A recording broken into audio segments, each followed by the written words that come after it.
podcast is sponsored by Realistic Comic Books.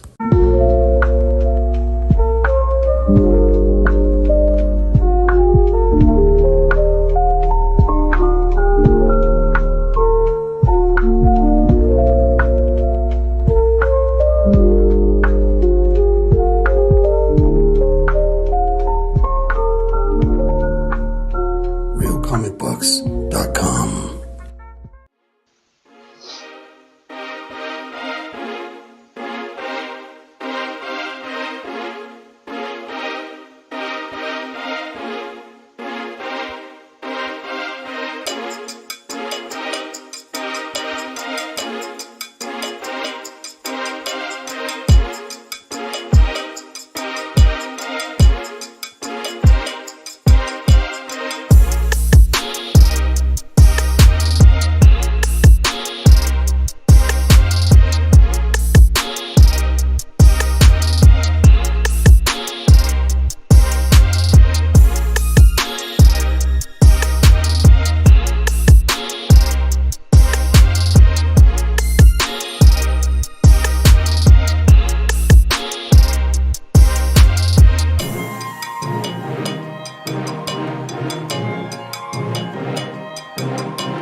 All right. Come on. Where am I at, everybody? Son of a bitch. What's going on here? Did I not click the right? I'm telling you, man. I've only been doing this for 400 years. It's perfectly fine. Such a douche. Hey, everybody. Tuesday. You know what that means. That's right. Another episode of the Comic Menu.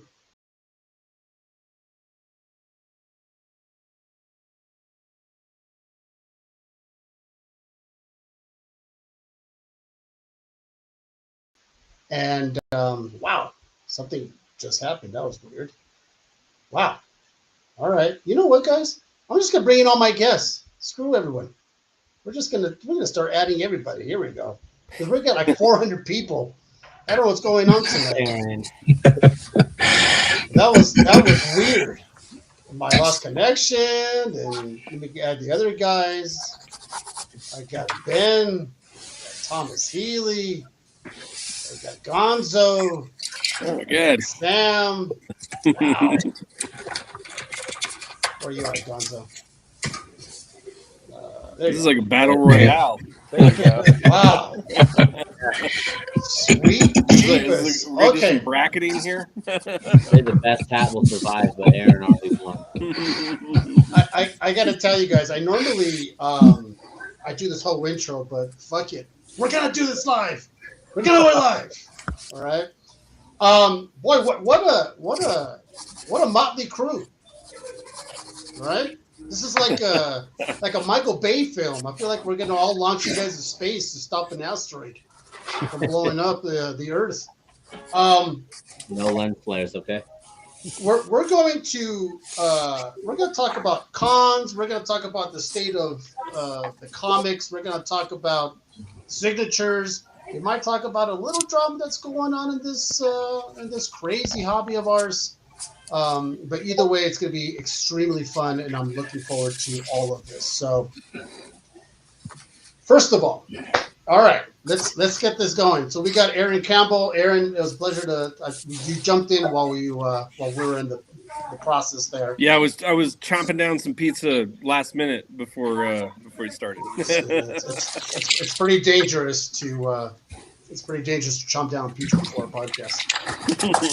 then we got Ryan Kincaid. We all know Ryan. We all know and love Ryan. Then we have who else? We got our buddy Mark Fenton, who's been on the show quite a few times. Very knowledgeable, has lots of things to say, and sometimes very important, sometimes not really important. We have our friend Dan. Oh boy, Dan. There's Dan, the best color man in the business. I'm excited. I'm so excited. I'm surrounded by, just admiration. I have just utter admiration. I feel like I need to find the Hollywood Squares theme song right now. Like, we're all here. I'm actually surprised that you're like in your seat at the moment. Seeing how many people are in, I'm like, Dan's probably like pissing his pants right now. Dude, I'm playing out right now. It's insane. Are you on your I think Dan is more like the Alice of the Brady Bunch in this hodgepodge. Yeah. Oh man, I'm in the Peter Brady spot. What the hell? Hey, Peter's all right, man. Then we got Ben Bates. Ben Bates. We got Thomas Healy. Thank you so much for joining, Thomas. Thank you for having me. Then we got Sam, who has a different look every single time he gets on. I don't know. You just have a different look every single time. Then we have Gonzo. I'm telling you, he's getting more and more not working. This guy. No, listen. It's fun because we have all together here. There's like 500 years of comic business. Well, then plus the rest of us. I'm very bad. I'm very bad at math. I'm no longer. I don't think I'm the oldest one. For the first time, I'm not the oldest one in this fucking podcast. Oh, I don't know about that. How old are you? Well, wait a minute. All right. You don't look a day over 65. Let me play the guessing game here. Who would be in my? Maybe.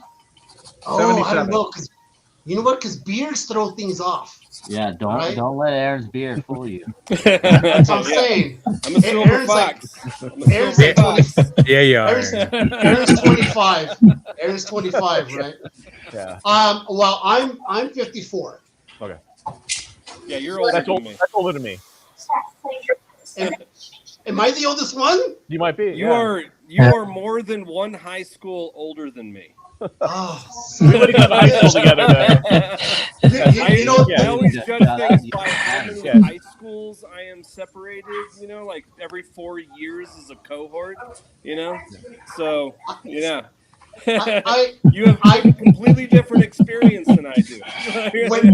when I saw all these names come in, I said, finally, there's going to be one mofo who's older than I am for the first time. And look at that. I'm close, man. I'm close, but not quite.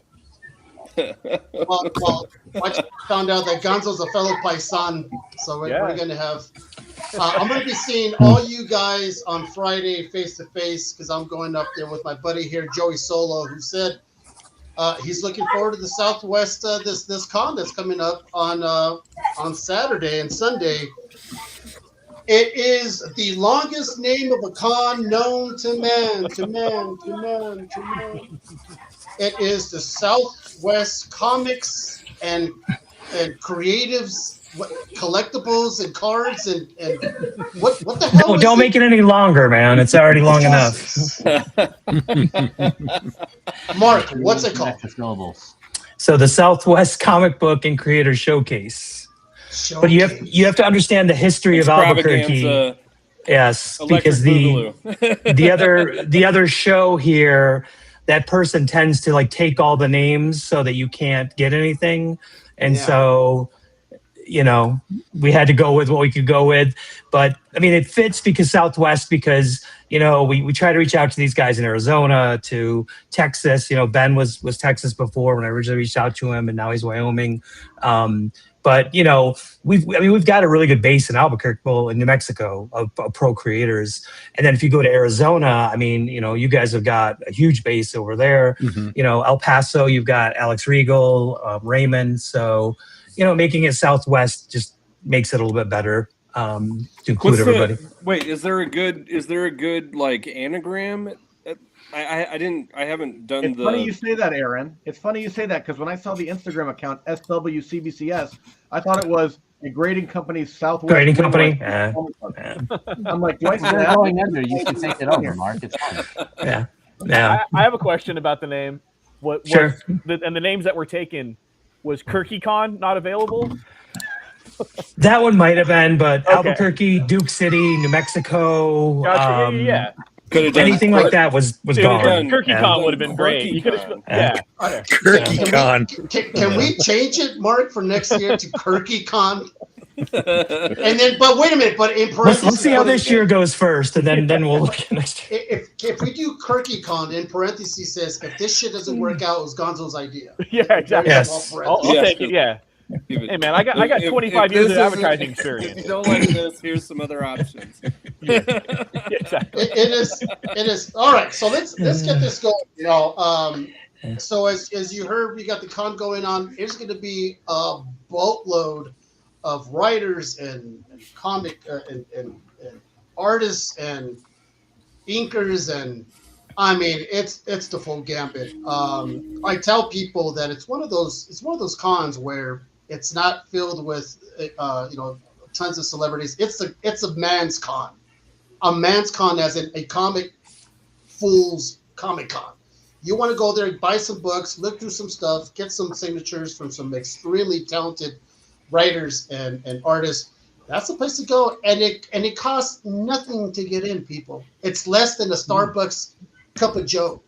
Yeah, and that's no joke, actually. If you ever go to Starbucks, you're fucking it's like a miniature. It's a miniature Heroes Con or a Sidekick Con. Yeah. There you go. Yes. There we go. Yeah. We're gonna try to convince Ryan to join next year and get himself a table over here. But cons, what do you guys? Are you guys been all conned out already? Have you guys been hitting cons after cons after cons? What's this year been like with you guys? Let's start with you, Aaron. Have you been conned out, or is this your first? No, I mean it's still too early to be conned out. I did Brian's one day show in Phoenix, which was actually great. I mean, I did really well for a 1 day show. And then the only other show I've done so far is Kansas City, Planet Comic Con. So, which was interesting because this was like a weird perfect storm year for Planet Comic Con, WonderCon, and C2E2. They were all the same weekend. Yeah. So it bifurcated or it trifurcated the comic populace. And I was there with Ignition, who's my publisher for the books that Tim Seeley and I are doing, and it was great. And I haven't been to. I'm originally from St. Louis, and I haven't been to Kansas City for I don't know, like 20 years or something. So it was great going to that show. Yeah, I'm not really conned out like this year so far. Last year, I got really conned out. Is there a thing of you guys just going like, ugh, enough already, and or is it like, bring it on, I'm here for all of them? And let's be honest, I'm pretty sure as long as I'm making money and meeting fans, like I'm fine. Is that an all-around consensus, Gonzo, Thomas? Man, I did 11 shows 1 year, and that was too many. Like, because I do a couple that are like really far from my house, and I drive to almost all of them. So, like, I did that same year, I did New York and Charlotte. Having driven from my house, and then CXC and stuff. Oof. So, I think like just at my age, recouping from them can be an issue. Yeah. The shows themselves are great, and if I can get to and from them, I did last year. At the end of the year, I was gone for all of November. I ended up doing a show in India, followed by a show in Northern England, like back to back, and then I tacked a little vacation on to the end of that since I was in England. You didn't already. drive to England though, did you? No, I tried, but the gas was expensive. That was Thought Bubble you did last year. Yeah, I did Thought Bubble, and then I did somehow we Comic-Con didn't. India. Yeah, somehow we didn't encounter each other. Were you at Thought Bubble? I think were you there? I do Thought Bubble like every year, basically. Oh shit, man! I honestly I was hanging out with Henry Barajas and fuck, I can't. Jesus Christ, I can't. I'm losing names right now. But yeah, I mean, I was in that hotel bar, that everyone is at or the Majestic, yeah. Yeah, and then the other bar, the second location, the Swan, the Swan. Yeah. I was at both of those every night, man. I think I might have given I said hi to a lot of people, but that that little post party thing at that arcade, that barcade that happened, nobody goes. 3 stories of shit happening and an outside patio. I saw more people there that I knew in Europe than I was talking to so many people there more than I would at Heroes Con. I just kept running into people who had seen me. It's my first time in Europe, and so all of my English fans were there, and people, other comic pros who knew me in England and stuff were all like holy shit! It's I was supposed to go the year 2019, right before COVID. And they were, people were stoked I was going to be there, and I had to cancel. And then, COVID happened, and yada yada. So there were a lot of people who've been kind of waiting for me. And yeah, so that barcade situation, I talked to 900 people. So I don't know who all I said hi to, but I know I said hi to a lot of people. What about you, Ben? How are you doing this year with the cons? Oh, this will be my first one, so I'm raring to go. Nice. Oh, all right. Okay. Well, don't hang out with Gonzo at the bars. How about you, Thomas? This will be 3. This will be 3 for me. I was with Aaron and Gonzo over at ASCAF, which is always a fun show, put on by friends. It's very, very similar to Mark's show in the vibe. It's just keeping it down to comic book creators. That people are just making stuff, just makers. Nobody selling anime body pillows or keychains or stuff like that. I just got back from La Mole in Mexico for my first time. That was a great show. There's an incredible community down there, so that was a super fun show. Yeah, I get a little burnt out, not because I do shows for 2 different reasons. People like Gonzo and Aaron, they're only there to promote the books they're working for, but I've got gigs that I'm there to promote the books I'm working for, but then I've got other shows like San Diego Comic-Con or New York Comic-Con, where my primary reason for being there is as editor-in-chief for the Spawn universe.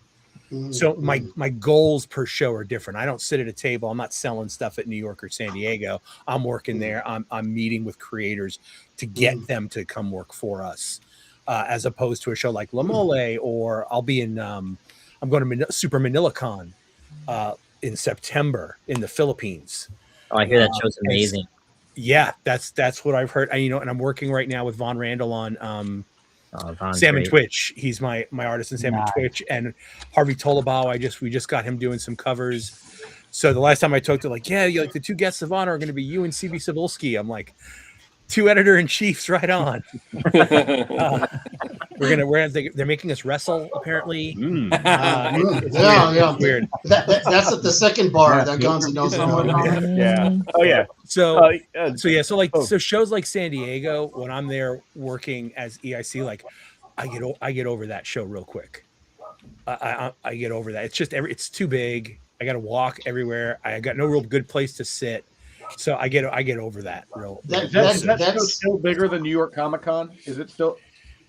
I think last year, if I remember correctly, and I might be wrong, so nobody quote me on this, but I believe last year's attendance at New York Comic-Con was more than San Diego. But Javits has a higher occupancy, than San Diego's. But I just love the setup of New York Comic-Con, because if you've ever been, all the anime body pillow people are upstairs, and they just have a giant artist alley downstairs. Yeah. And don't get me wrong, I love, when J. Scott Campbell did his booth 2 years ago at San Diego, and he had the neon signs and videos playing of Danger Girl animation, stuff like that. But I love going to New York and going, doesn't matter if you're Scott Snyder, Greg Capullo, Raymond Gay, or somebody who's doing their very first hand stapled comic, everybody gets a 6-foot table. Yeah. And you're just you're right next to legends in the industry, and everybody's treated the same. And I just spend the entirety of my show downstairs, walking up and down the aisles, just talking to every single person I can. Unless you go upstairs, you think all the cool guys, the big guys. Like Yeah. I'm going. San Diego hasn't been the biggest show for a long time. I think the largest one. Shit, I mean, I think Luca is bigger than San Diego, in terms of attendance. Mhm. And last year's attendance for New York, I think, was 250,000. Jesus. Yeah, San Aaron, Diego maxes out at people like who don't know, 150. what is if I'm not Luca? mistaken. 125,000 is the occupancy for the convention center. For San Diego, yeah. So Yep. yeah, they'll max out. I mean, like, they'll sometimes post like 150, 160 like numbers, but yeah, they're Yeah, but that's they- people yeah. getting one-day tickets and And, stuff. and that's why hotel rooms go for $7,000 for Jesus. 2 minutes, right? Mhm. Dude, I just took care of my hotel room situation in San Diego, and it was like I was high for the entire day. Like as soon as I found out I had a hotel room for me, was being handled by someone else in San Diego. My whole like it was like I put down 100 pounds. I was like, oh my god, it's amazing. I did want to jump in on one of Thomas's point. He was saying, so this is con number 5 for me coming up. And I do also do shows for 2 reasons. One is for like fan interactions, like kind of commerce. But I also, because of the nature of a lot of the work that I do, which is like very Latino focused, especially my personal comic, like La Mano del Destino, which is all about lucha libre and Chicano culture. I do a lot of like Latin comics, like sort of thing. So I do like Latino Comic Expo in Long Beach, which I already did this year. I just got back from the Latinx Comic Fest at Junior College in Modesto. And then I did one in Austin in March. I did a like BIPOC comic symposium thing. So mine tend to be like kind of like I'm going to be there for mi gente, like kind of be there for my people and kind of show them, like you can have success and be authentic to your culture. And then there's shows that are like commercial shows. So it's like I'm either there for my for my peoples, or I'm there for like for my business. And those are like sometimes those will overlap, but a lot of times like those college, like when I'm on campus at like UT Austin, it's like just numbers wise, I can't make the money that I'm going to at a show that has like an ad budget and has people off the streets coming in. But I as a guy who's found some pretty good success lately, who started off doing like very independent comics, like about like my culture, I don't want to like just walk away from all of that because it's like not worth my while anymore because I'm making money. It's like now that if anything, now that I'm making money kind of in mainstream comics, like I'm totally relaxed being at a smaller show and just being there for like young Latino comic creators who want to like talk about like what it's like to do that. That's I'm gonna come back to that. Okay. About Ryan, so we know about you because you've been on how many cons have you already been at? I don't know. I don't think it's that many as I used to do, but I know 4 or 5, maybe. I think. Do you guys prefer like the show that's coming this weekend at the Southwest Comics and Creatives Showcase? God, man, I tell you, like comic centric. You mean? Yeah. Do you guys all prefer like the smaller, like I don't care. Do you guys have a preference? I mean, you're not gonna hurt anyone's feelings. To me, my preference usually is like, who do I get to hang out with? Right. Yeah. I've done because I remember Aaron's not wrong. That's why I will never miss New York. That's the show where I get to see friends that you don't get to see any other time of the year for the most part. If I remember right, Aaron, we met at GalaxyCon, right? Which one? Raleigh? I want to say maybe San Jose. San Jose last year, yeah. Yeah, because we did that weird interview with Temple Smith. Right, in Temple Smith's room. Yeah, so I know not to mess with your bathroom. That was fucking ton of shit. It was very weird. Yeah, no, it's fun though. Yeah, I know rule number 1: you're not staying at Aaron's house and messing with his bathroom. Yeah. I don't. It doesn't matter to me like the comic centric. It's fun because everybody that goes there is there for the comic guys and stuff. But I mean, I've done every show. GalaxyCon shows are very celebrity heavy. Fan Expo shows are very celebrity heavy. Cons are what you make of it, man. I've become great friends with a lot of the voice actors and movie and TV actors by doing those shows. A lot of those guys love what we do. Some of them want to know a little more of what we do.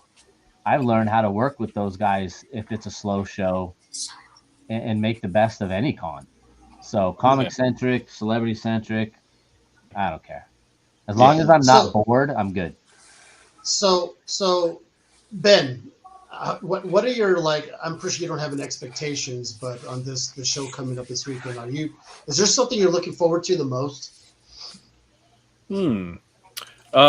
Just to see what you guys have been building, or I guess what Mark and who's all involved with this? Mark, I know you are, but who's It's me, yeah. So it's me, and then the local CGC guy does like the floor plans and all the layouts and stuff like that. So for the show piece of it, like the talent wise stuff, that's all me. So like I reach out to people that like you guys, like I want to hang out with, the people that I think would do well, at the show.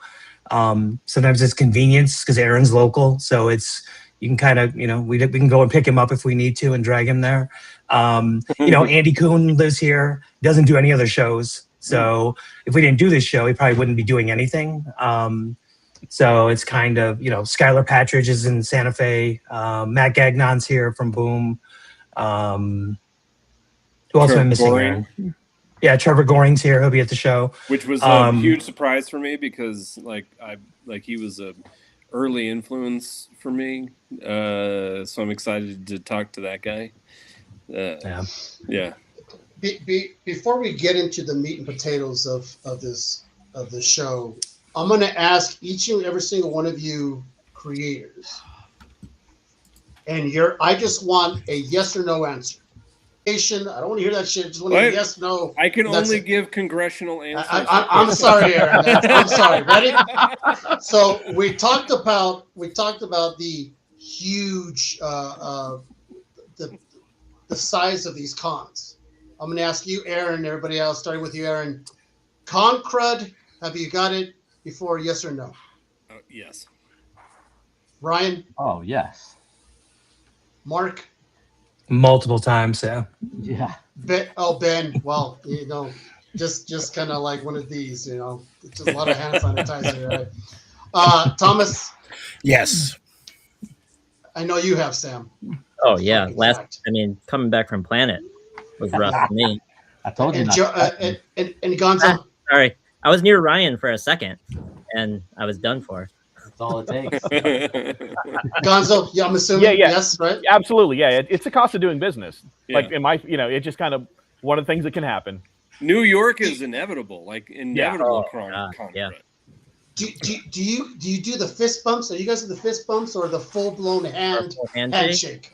Well, I don't know about the rest of these guys, but I'm a goddamn man, so I shake hands like a fucking man. Yeah, I if somebody Gonzo does one of these, he's like, yeah, exactly. There's those times where he's like, damn, I shouldn't have said that. Yeah. Yeah. I present a hand, and if somebody does that, then I will do the you don't grab it, okay, and then do the punch, the knuckle punch, but I hug and do handshakes and forget to do sanitizer, and that's the end of that. I'm and Mark and you and I should have talked, and maybe we did talk about this, that we should come up with a plan that they hand out deodorant at the door to every single person that comes in through the con, because those fucking nerds are funky smelling. Hey, right? I'm not gonna lie. On our people. And I'm looking at you. I'm looking at you, Dan, because I smell like a petunia. Don't even go there. No. You smell like labneh and hummus. I will say, Dan, he smelled pretty nice. I will say. Thank you, Sam. I love you, man. Thanks. Now, I will say, on behalf of that, I don't have a sense of smell, so I couldn't tell you how bad it is. Oh, I know. Ryan's lucky. I've only heard stories. But in their defense, these are some trooper freaking people, man. I've done shows. I remember Emerald City one year back when it was like the thing to do. You went to like the Sheraton bar or the Hyatt bar. I remember seeing the same few people in the same costumes day in and day out. They were basically living in the freaking lobby because they just could not miss the con. I was like, that's nasty, but hell of a dedication. Oh yeah. I remember. You know what? And Ryan, I'm going to echo what you said, because I see the guy in the Spider-Man costume and probably shouldn't be in it. It's a little too tight. But on the same token, mad respect. If you enjoy it, go do it. Yeah, just do it. I was at PowerCon in Torrance, California, which doesn't exist. Torrance exists, but PowerCon I was doesn't. like, I know Torrance. Yeah, it's a He-Man. It's a He-Man convention. Yeah, and Tim Seeley was there, and it was great. Alan Oppenheimer, the actor who did the voice of Skeletor, he's awesome. Yeah, like you'd pay him $35, and he would leave your voicemail as Skeletor for you. Yeah. So like for years, my voicemail was like, "Yeah, this is Skeletor. Thomas isn't here." Like it was freaking great. But there was a guy there who was a huge He-Man and a Teenage Mutant Ninja Turtles fan, and he was letting us know he was sleeping. He took a bus from like Missouri, and he was sleeping in the parking garage that was attached to the hotel because he could only afford. And then we're like, "How are you getting home?" He's like, "I don't know yet, but I don't want to miss this." Yeah, that's dedication. That's dedication. Man. Yeah, I mean, has anyone here done Dragon Con before? Because that shit happens in September in Atlanta, no, and it's all people in cosplay, and they're going all night too, man, till like 2-3 in the morning. That's every why time I've never done that con. Every time somebody's like, "It's 24 hours," I'm like, "Bitch, I'm 45." I've done. Everyone should do it. I've done Gen Con. I've done Gen Con as a fan. And there was a convention in Baltimore when I was in college called John Con, which was a tiny gaming convention at Johns Hopkins that was put on by the theater kids. And that included me and Phil Sablig, who is the publisher for Ignition Press right now. And man, that was a 24-hour con. And talk about oh boy, we have stories about the people that we gamed with. One individual named Howard, who was infamous. He would just take his whole fucking hand and just insert it in his mouth and suck on it, and then pull it out, and just saliva would drip from it. Oh man! Yeah. I'm now contemplating going Friday and Saturday, Mark. Now that I think about it. I mean, make sure you wear deodorant. That intersection of like gamers. I'm wearing my Drakkar. Yeah, there's nothing like it, in terms of like some Fear and Loathing in Las Vegas. There's nothing more depraved than a gamer in the depths of a 24-hour gaming binge. Like, bro, I got a 19-year-old and a 16-year-old. I know all about that stink.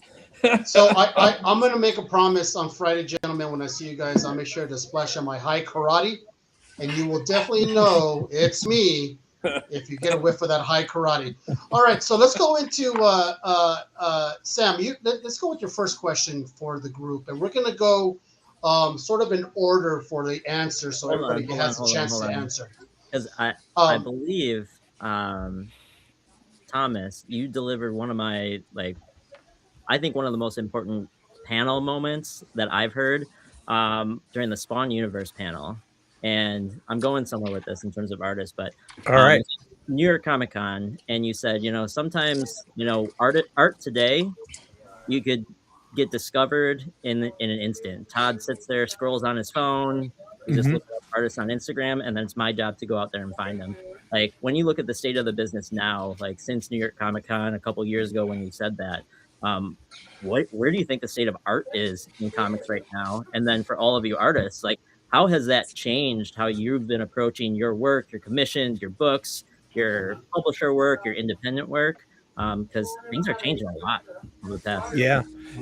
Paraphrase that answer there, Sam. After I did that panel at New York, that kind of blew up. I don't think people realized I was not making that up at all. And luckily we had people at that panel that proved it. That were just like, yeah, that's how we did it. And I mean, that's perfect example is someone that I think a lot of us know, or you're going to come up to the show and meet, is Raymond Gay. Was just a guy that one day Todd was like, check out this Instagram. Like, and he's only got like 2,000 followers. Like nobody's discovered him yet. Like, let's get on that. And that is one of my favorite parts of the job. It's one thing to be able to go, yeah, Todd's got a Rolodex. And we can go get Clayton Crane, or we can do Greg Capullo, or we can get a million of these people. But you want a Sienkiewicz cover? Cool, we'll get a Sienkiewicz cover. But it's also fun to find people like Bjorn Behrens and Jonathan Uribe and Thaddeus Robeck and Donna Gio. And just being able to go like these are guys that like have been toiling away for years and years and years, or just even if they did just start, but they've just got a set of skills that we can look at and go, this is so close to being there. This is so close to being ready. And I think Todd, because of his history and because of what he's been able to accomplish, I think he gets a kick out of going like, hey, this is going to be the next generation that I'm going to be able to leave that to. And I'm just excited to be a part of it because I get to go to these guys and talk to them. And now I'm doing shows with them. And they've become really good friends with me. And I really think that the state of the community and the art community is really good right now. We're still discovering people. And I'm not saying that they have not done professional work, but they're like, maybe they're just not on my radar. And being able to do that. Yes, Joey Solo, Ray Gay is freaking amazing. And I'm so proud to be able to work with some people like that. What about the rest of you? Let's go with you, Ben. What about the what Sam had to bring up?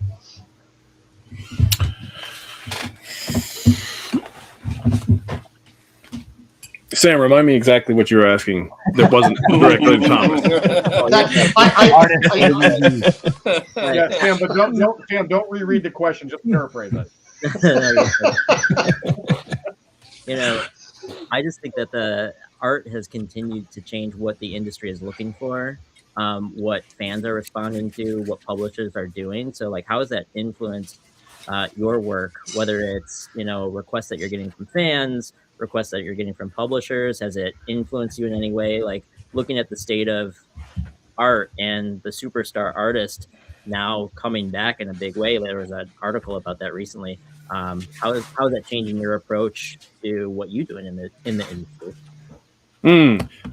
I think that I mean, I don't know. I'll be very excited to hear what everybody else has to say about this, but I don't think that I have made any changes. If anything, especially because where I come, like most of the stuff I've worked on, whether it be animation or comics, was kids stuff, and it was licensed, and so a lot of it was needing to mimic the established style. And so, what excites me most, and what all I care about is finding what I am interested in. Like, so I wouldn't make any changes, and that you know, would be good or bad for a career, but it excites me. Oh, all right. Let's go with Gonzo. I think the industry has changed in a couple of ways, that kind of opposite ways. I think there's a tremendous sameness that has taken over a lot of young artists. That's this kind of like hybrid between manga and like Steven Universe, this kind of Cal art style, and there's just a whole slew of young people making art like that. But because of that, it's making unique voices stand out like even more, and it's allowing for bigger companies to take chances on weirder artists. I think that my career is probably proof of that. Like, and much of like Thomas's point too, like the talent scout for Marvel just DM'd me on Instagram. Like there was no interview, there was no portfolio review. Like I literally just got a message from Ricky Purdon on my phone saying, "Hey man, I'm the talent scout for Marvel. You want to do Marvel Comics?" And then if you look at the work I've done for Marvel, like that first cover I did is like Chicano folk art, and it's a fucking Marvel comic cover. Like, you know, I think 20 years ago Marvel would have never dreamed about having that style of art as a cover of any comic that they ever did. And I think that recently, like, people are letting more versatile, you know, variety of voices speak from authentic points of view within the comic space and not have to like just draw like the Marvel house style or the DC house style. I think that it's opened it up in a lot of ways, and it's just allowed me, like, I had, you know, when I first got my first real kind of gig was a Turtle comic, and that was based on the Turtle editor had that's Ninja Turtles had seen my indie comic, my La Mano del Destino, which is very specific, very Chicano, but also very personal. And when he gave me the job, I had this kind of moment where I'm like, oh, I'm going to draw a turtle cover in the way that, like, I think turtle covers should exist and have existed. And I drew that up, and it ended up being the issue 145 cover. But then I thought about how that guy, the only bit of work he's ever seen for me is this like very personal, very Chicano Latino comic, the Lucha Libre comic that I do. And I'm like, I should just bring some of that to the Turtles and see how that goes. And it ended up being those Day of the Dead covers I did of all 4 Turtles. And that was a huge leap, man. Like I thought they would have like want to tone it down or kind of anglify it in a way. And I was ready to have those fights. They never made me change a thing. I was ready for Nickelodeon to like jump in and be like, hey man, like, we're a kids company. Like we don't do like skulls with like, knuckle tattoos and shit, man. Like, and they had nothing to say. And those just went out as is because they trusted my authenticity. And so I learned kind of early on that like I need to do what I did to get me there. It's like those teams that play in the Super Bowl who like decide to have like a whole different game plan. Suddenly they're playing a running game when they've been a passing team the whole season. It's like you gotta dance with who brung you. And so I think that if anything, the validation from Marvel and all these other companies has just been like, yeah, I just need to do what I do and kind of maybe double down on it a little way. And definitely not just be authentic and not even thinking about playing it safe. And again, I think a little bit of this kind of homogenization that has happened over like these kind of feedback loops of like other artists who aren't being as explorative as they could has just made like work like mine or what Aaron does just like really look so much infinitely different than this kind of sameness that is there. Yeah. So that's my take on history. All right, let's move on to Aaron. No, I've been kind of looking at the conversation that's been happening in the chat, and it comes up with the kind of anime of it all, and sort of like, is it good or bad for the industry? And as somebody who grew up on like 80s and was obsessed with that shit when I was a kid, but I remember it like I belong to this cohort of artists who were I went to college in the late 90s, went to MICA, Maryland Institute College of Arts, and there was one kid who wanted to draw anime style. And we all looked at her and was like, what are you doing? The anime doesn't exist here. It exists in Japan. And there's no world in which you will ever get a job in Japan because in the 90s, Japan does not, I think even to this day, Japan does not hire Western artists, and we thought that was the entirety of anime and manga. There's not many like at least in Japan, not many non-Japanese mangaka. Yeah, but we thought that was the entirety. We thought that was the entirety of the style, and we thought that those two that Western style and Japanese style, anime style, were these two cultures that neither the twain would meet.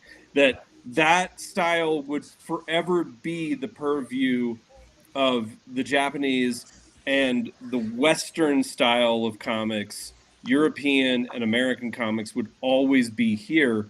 We had no sense that there would that suddenly publishers would start to accept the anime style as a house style.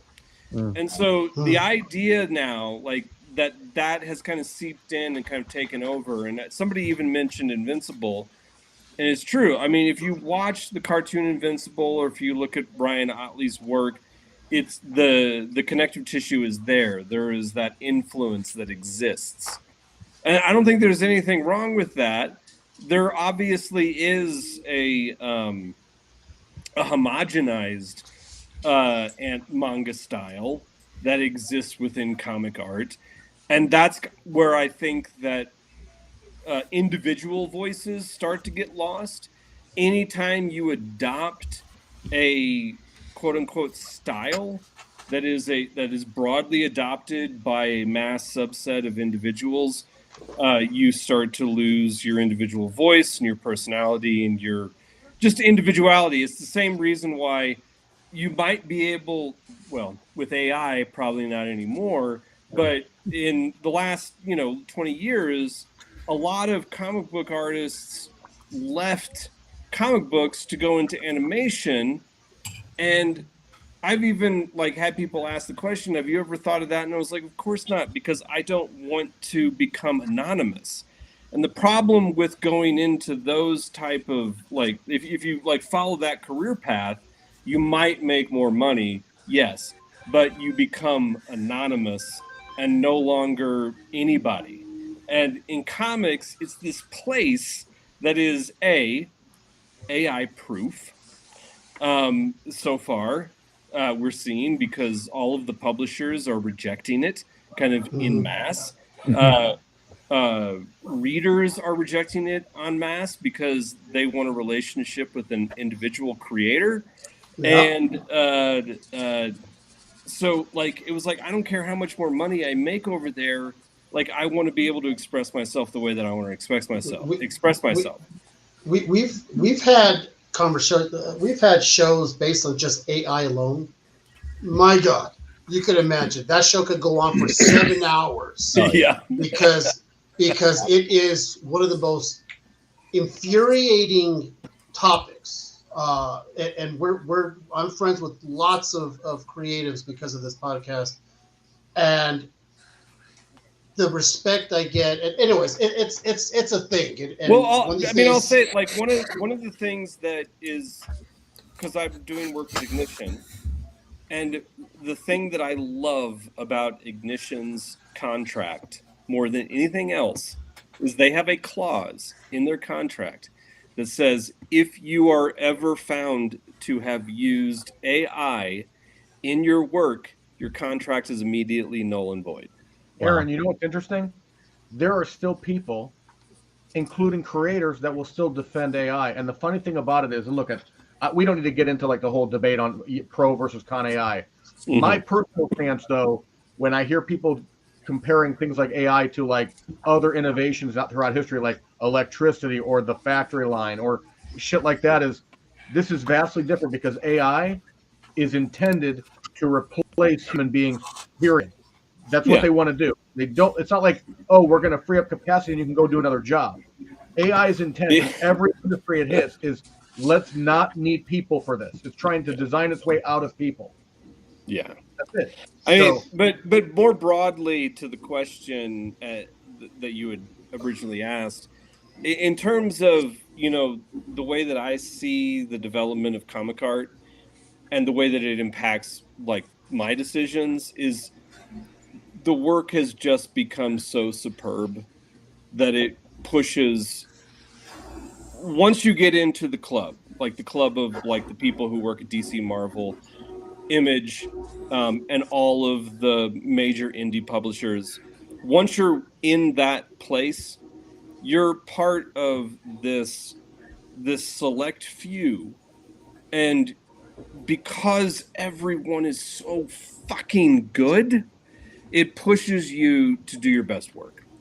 And no matter what that work is, no matter, how you see yourself or who your influences are. My influences are obviously from the 90s. They're Bill Sienkiewicz and Kent Williams, John J. Muth, Dave McKean, those guys. And then, of course, people like John Paul Leon and Sean Phillips. Like, those are the people that I look to, but I'm also not trying to emulate them. But they just, people are so fucking good in this industry that it pushes you to do your best work. It's tough. It's very tough. I would think now. Listen, back in my day, you guys would have to take that portfolio, right? You guys have to take your little suitcase and go to a physical place and go, here's my work. And they look through it and they go, come back and call me in 10 years, kid, that kind of thing. Nowadays, Gonzo's getting hit up in his DMs on Instagram going, hey, you want to draw the work?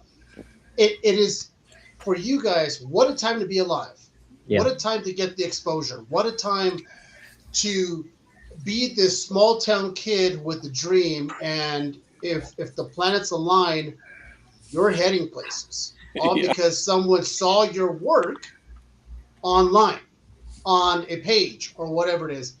But back in the days, if you didn't have a car, you're pounding the pavement, you're walking into places, you're sneaking into you know, someone left the door open, you sneaked in up to the building, and all that shit you see in the movies.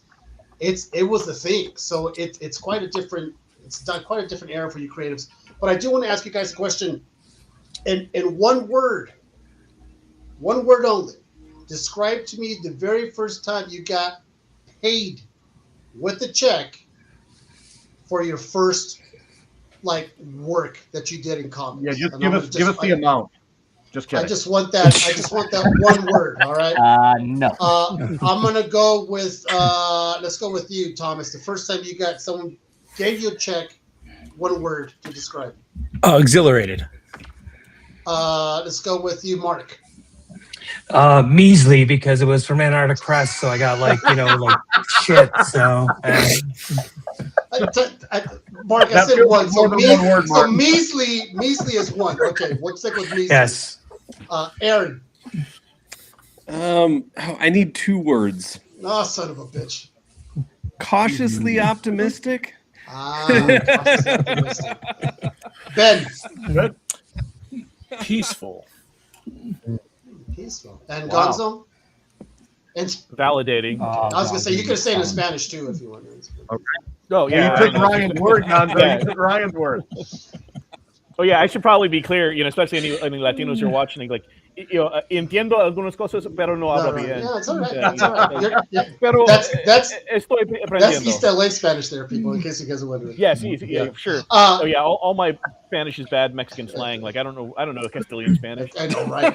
Ryan. I originally was gonna say validated, but Gonzo took that one. You can have it. I'm gonna say proud.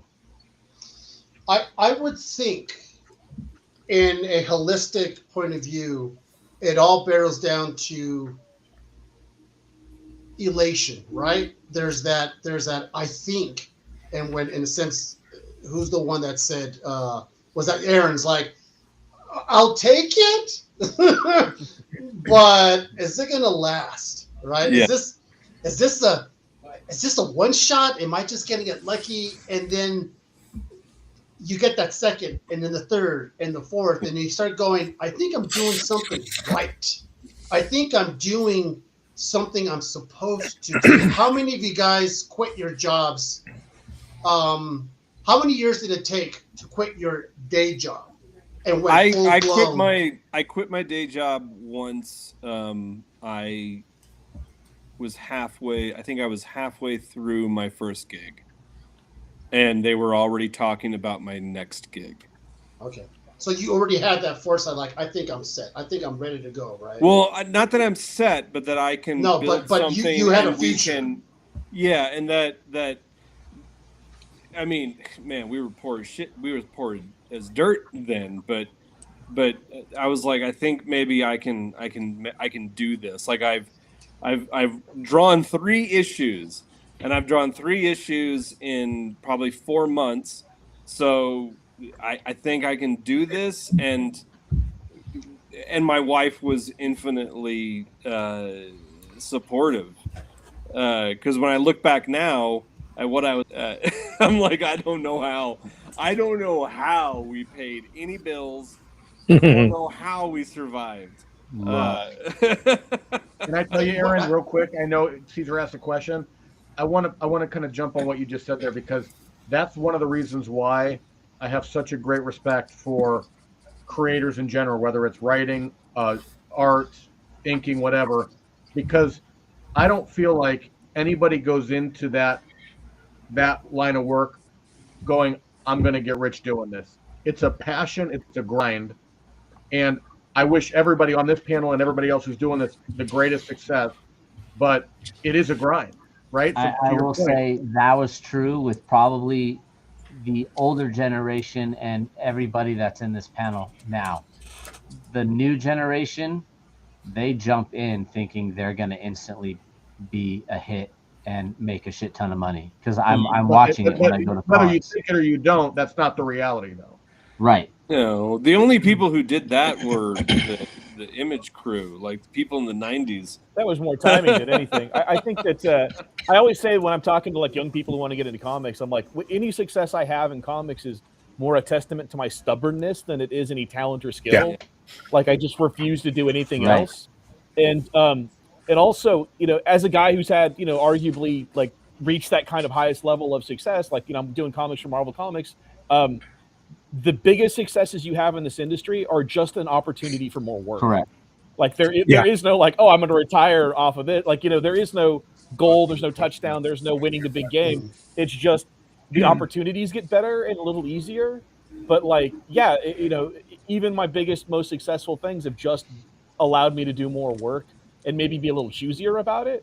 But I still put the same passion into everything I do. I think, you know, much to these, you know, we're talking about the kids coming into it, like, make comics because you love making comics. If you want to make money, do anything else. Get a fucking law degree, man. Like, I don't give a shit about the money. And I mean, people who know me know when I say I don't give a fuck about the money, know that I don't give a fuck about the money. I've turned down lucrative positions. I was a creative director at an ad agency. I had a corner office. I had a secretary. I had a staff.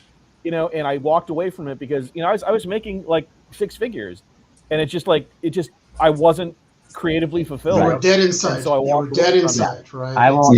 Yeah, I'm not going to deny that at all. Like I made great money before I jumped into this. I see doing what I do. Like I not only artist, but I publish and produce, marketing, all that kind of stuff. Like I'm on Whatnot. I'm on eBay Live. I do damn near everything.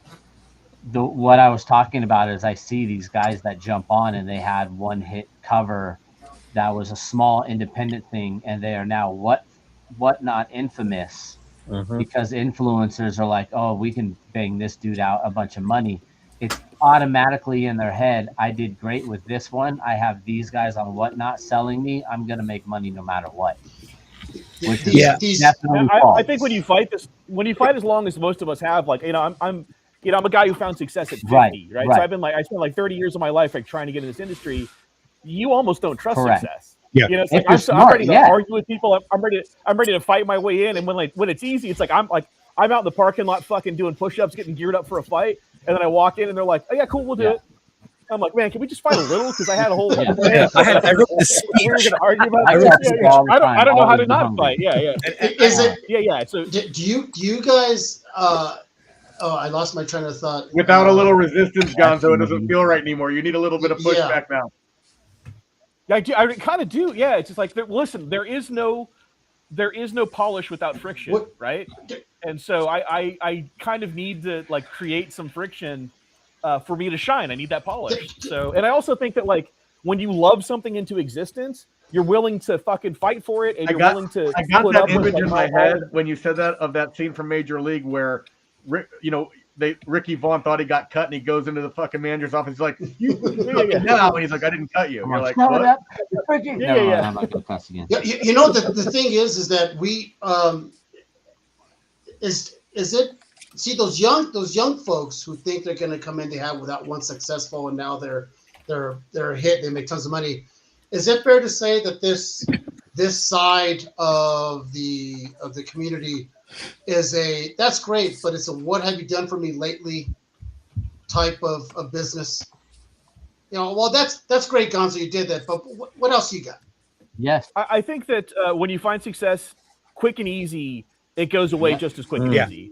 I think that when like guys like, you know, me and Aaron have been out there, and Ben, we've been out there hand selling comics to build an audience one at a time, and we put it in everyone's hands who ever bought it from us. That kind of fan base doesn't go away because you're not on the hottest book in town. I think that like when you build your fan base brick by brick, it's stable and it can't go anywhere. And those kind of Johnny-come-latelys who jump on because I'm doing Spider-Man covers or I did Dork covers or whatever, those people are going to come in and like they're buying and selling my books for hundreds of dollars on eBay.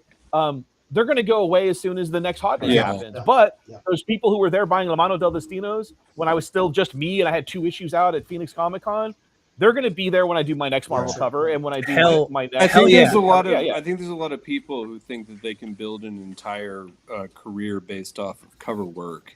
And there's a handful of people who can do that, but even those people do. Like Joelle Jones was at Planet Comic Con, and she's obviously built an incredible career off of her cover work, but she's doing an interior book for Ignition because Mm-hmm. That's how you build sustainable returns. Right. Because a cover is, you don't get royalties off of covers. So you can sell. Yeah, you either, and I'm getting, either, I'm 2 editors away from being out of a job, right? Like 3 people leave Marvel, I never get another cover. 3 people leave IDW, I never get another cover. And here's but the no one can fire me off Lamano. I get to do that as long as here's the big glaring secret, open secret about cover work is, unless you work traditionally, you have no chance of ever possibly getting that jock 450,000K payout for the Joker cover, original artwork that he just sold to Heritage last year. Yeah, I'm still selling. I still work digital. I mean, I still work physical because I think I work better physically. All my covers, I also every single cover I do is traditional. It's not because I think I'm going to have a jock, Joker cover. It's just because A, I want to build that skill set, and B, I want to have a legacy. I want to have a physical legacy that I can leave no matter what. No matter whether I do digitals for the interiors or traditionals for the interiors, I want those covers to always be something physical that a collector can buy from me. That's a mentality. That's a mentality. I don't think that happens when when ink hits paper, that like there's something that can't be planned for happens that can't happen digitally. And as a guy who tattooed for many, I mean, I still tattoo, but you have to live with the ink on the paper. Like you can't erase it. You can white it out, but that's still going to like leave its own kind of scar there and stuff. And having to live with the consequence of not every line being perfect, or maybe quite exactly what, like having to recalculate as things are happening because maybe that line, you kind of borked the line somewhere. Like that forces you to be a better artist, and it comes through on the page. And when you can just Command Z something out of existence, I don't think that there's any real consequence to what you're doing. Like when you're putting ink on paper. Comment. You had something? So Thomas. Yeah, I just want to agree with both of these guys. And like we were talking earlier before we went live, I've known Jason for going on 20 years now, and I was a comic book retailer, and I remember him coming into the shop, Atomic Comics, going, "Hey, I've got this book called La Mano del Destino." And I remember every time he had a new issue, I was like, "You got to come to me. I will put this." And I'm buying copies for myself because I was just a fan. And I see it all the time as editor in chief.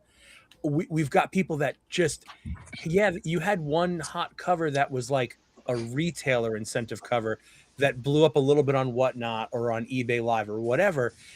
And they're like, well, why am I not getting covers from you? It's like, there's a difference. You got to put in the work. And it's like, we're not trying to be, well, you're not big enough, because obviously we take people that nobody's ever heard of and put them on books.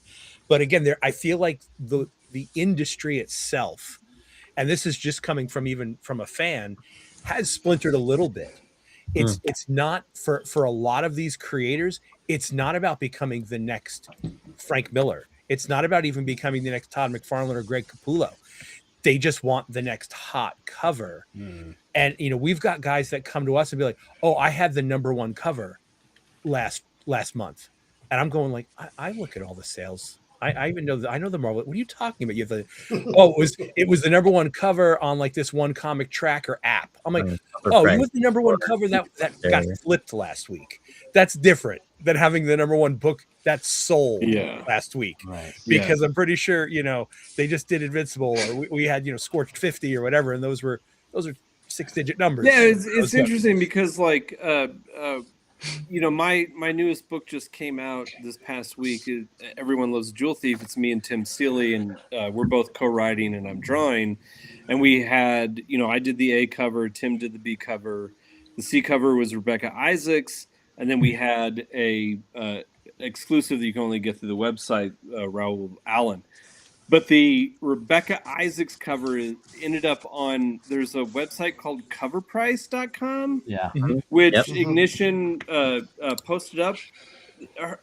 Rebecca Isaacs' cover for our #1 was number 10 in the list for that. And it's awesome. I mean, it's incredible, and it was a great cover. The cover that I did for issue 1 was a key, like this is where it gets really weird, because through Key Collector, they made my cover for issue 1 a keyed cover, so it was one of the 10 keys for last week.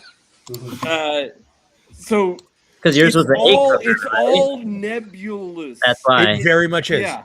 100%. The A cover. You were the A cover, Yeah. and then the variant also, like your book, in my mind, as like a collector and also online retailer who's curating exclusive variants, right?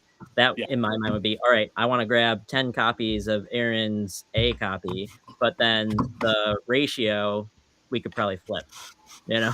Yeah, because Rebecca's was a 1 in 10. So yep. Oh, yeah. So yeah, so it's so weird how all of that functions. I love hearing all of your takes because like I'll add to what Thomas was saying, like just because you had a hot independent whatnot cover or whatever, like we've worked with a specific artist that we've had several covers with, and it took a while to get them on their first DC cover because they needed to see quality of work that was sustainable, and they wanted to see a little bit more in details and background, and you know, we helped that artist, and we're not solely responsible, but get them a little bit more covers to show that, all right, they can do that. All right, now we have a couple DCs coming out. Like it's an interesting journey, and I love just hearing the editor perspective and the artist perspective on where the industry is at. Also, how and it's so funny because like measured I do, you know, variants for DC regularly. I have never done a single piece of Marvel work in my entire career. Not anything. I'm the exact opposite. Yeah. DC won't hire me. Everyone else on the planet, I've done multiple covers for almost every company. DC, I've been suggested to them by several writer friends of mine. I know like one of their people, like a corporate person, has like brought me to the attention of editors. I know they know who I am. They have never given me a single bit of work. Yeah. You know the thing. The funny thing is, Gonzo, me too. They don't want to hire me either. Right? Yeah. It's kind of funny. I think there's a. Well, I gotta. So for many of you who just jumped the show, I'm known in this community as a guy who's 54 years old, never read a comic book in his life, never, ever. So look at his back wall, poser. No, listen, you son of a bitch. I collect for the history. All right, what a douche. You know what? I tell you what. Archivist over there. Do you like? If you guys like these fantastic faces on this screen right now, you have a chance to meet them on the VIP show on Friday. Meet these guys. No.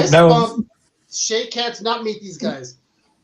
Well, meet them Saturday. Are you going to meet them Saturday at least? Yes, you can come meet them Saturday and Sunday. Friday we do it as a kind of like a kickoff launch thing because we only have 25 VIPs, so we try to do something for them.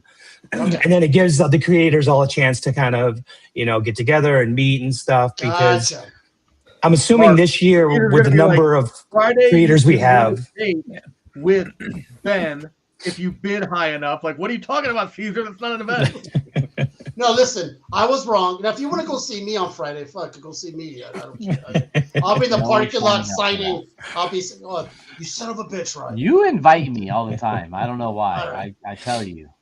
Go see these guys on Saturday and Sunday for sure. Go fist bump, shake hands, do that weird thing at the Southwest Comic Book and Creator Showcase. It's like I said, the entrance costs nothing. A cup of coffee costs more than the entrance. Go see and hang out with these guys. Get some fantastic books, some fantastic art. Get their autographs. Pick their brain.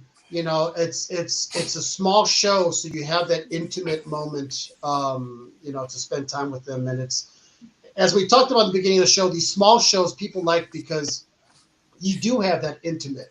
You can learn how weird we truly are.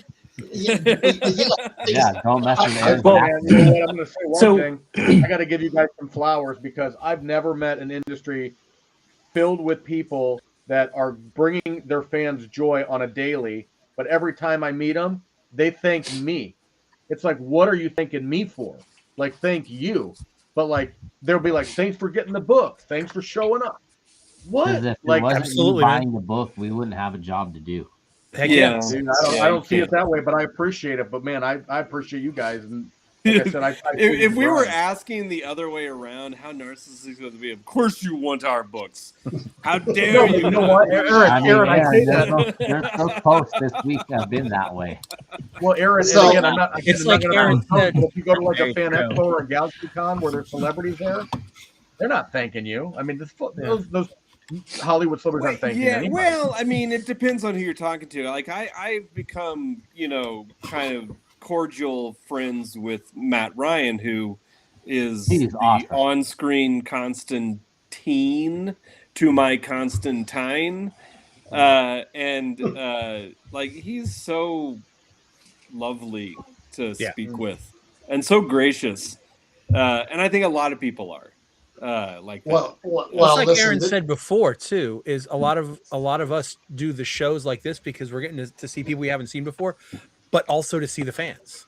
Yeah, I mean that's really what it is. Like Ryan said, if we didn't have the fan base, this industry doesn't exist anymore. Yeah. So I'm incredibly thankful. Other than Todd's probably at the top for hiring me in the first place, and then the fan base is next. Because there was just so much. Because that's the only human adult interaction I will have for months at a freaking time. Besides my wife or podcasts. I need to do a con. Why do you need to do a con? You're doing fine. You got lots of work to do because I need a damn adult to shake my hand and have a conversation face to face. Ryan, I'm going to give you my email after this, Ryan, and you can hop on a Zoom with me anytime you need to talk. Let's do it. Here's a question. Here's a fun question. Does anybody else find themselves having difficulty engaging in conversation because they have been isolated for so long that when you rejoin the general populace, you trip over your words, you get verklempt, you just have difficulty. Aaron, this can't be a comment you're coming up with from personal experience. I can't see you having an issue interacting with anybody. No, Aaron's right. I will say the only reason I can bust it out, I'm a quiet dude. Like Shannon makes fun of me because I can go a week and say 50 words the entire week. But when you're at a con, you're saying, 5 million. I was a bartender by trade, so I can turn on the switch of like, all right, we're going to get into that entertainment mode. Normally, I just don't talk. I go to bars with friends and I'll sit there. Ryan, you good? Yeah, I'm fine. You're even talking. I know. It's Mark, you were going to say something about the show. Oh, no. Just really quickly, I guess. So one of the benefits of a smaller show like this too is that, Thomas offers portfolio reviews for free. So you could walk up to Thomas's table and he's looking at, your portfolio. Matt Gagnon, former, editor-in-chief for Boom, is offering, free portfolio reviews. This year, Amp Comics, who just launched at San Diego last year, will be at the show. I'm not sure if they're doing portfolio reviews, but they said they're going to look at submissions. And then First Comics will be there as well. So, yeah. Real quick, Gonzo. Hold on. Caesar, Gonzo. Your Marvel thing, did that just start recently? Like over the last year? What's that? Which thing? Just Marvel in general. Like where they... Oh, yeah. No, that was like... 2 years ago? Almost 3. I think 2023 was the first... Was like October of 2023. So I remember I was at New York City Comic Con. I always sit next to Humberto Ramos. And Ricky Purdon was showing us your work. Oh, shit. Yeah. Because I did... it was funny. I'll tell a fun little story about that. So when... I did have a kind of crisis of confidence when I first got the call. Because I had talked to them about a year beforehand. Ricky and I started talking. And I sent him stuff, and then they just didn't give me anything. And I thought, well, shit, I guess I'm not quite right for them. No big deal. And then I got a message from Ricky, and he's like, hey, man, I got a job for you. Can you get it to us by X date? I'm like, absolutely. And I said yes, without even knowing what the job was. And then I hit yes, and I hit send, and like, fuck, what do they want me to draw? I gotta nail this, right? Like, now you're like, can I deliver a Marvel comic cover? Because I just said yes to it. And so then I got the email back from them, which was their editor. They put me in touch with the actual editor I worked with, Rebecca, and she was like, hey, Robbie Reyes has been dead a while. We're going to do a remembrance issue of him. We want to do Dia de los Muertos Ofrenda, like a calavera and stuff of him because it's his brother remembering him. And I was like, cool, man. My buddy, Felipe Smith, created Robbie Reyes. And so I really wanted to like reach out to Felipe and be like, hey, man, like, and also speaking of Felipe, he was actually the first non-Japanese manga artist who's ever hired. He was in Japan for a long time. Yeah, exactly. He was the first non-Japanese manga artist to work for Shonen Jump ever. There have been a few since then, but he was the guy who broke. Anyway, so Felipe was a great fucking guy. Love everything that guy does. He's also great to talk to.